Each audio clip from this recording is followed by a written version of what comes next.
denounced an unsightly university failure, and disowned by my relatives. Half a decade later, I encountered them at my sister's commencement party. "You're nothing but an ugly college dropout. Don't you dare show your face at this family again." Those words? They were my mother's parting gift, delivered just before she slammed the door in my face. I was 22, standing on the porch of the home I grew up in, my suitcase a silent witness at my feet. Through the living room window, I watched my younger sister Cassandra laugh with our parents, completely oblivious.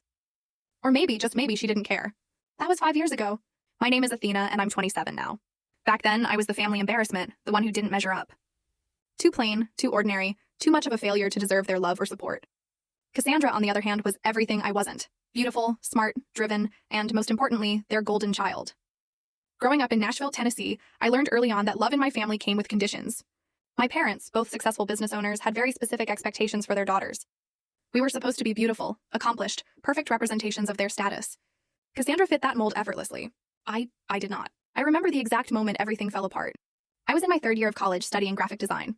I loved it. I absolutely loved creating art, working with colors and shapes, bringing ideas to life on a screen. But my parents hated it. They wanted me to study business or law, something prestigious they could brag about at their country club dinners. "Graphic design is for people who can't do real work," my father sneered when I told him my major. "You're wasting our money on this nonsense." My mother was worse. She never missed an opportunity to compare me to Cassandra, who was studying pre-med. "Your sister is going to be a doctor." "What are you going to be? Someone who makes pretty pictures?" The criticism wore me down. Every phone call home became an interrogation. Every visit turned into a lecture about my choices, my appearance, my future. They made it crystal clear I was a disappointment. When I started struggling with depression and anxiety, they told me to stop being dramatic. When my grades slipped, they threatened to cut me off financially. I tried to push through, but the pressure became unbearable.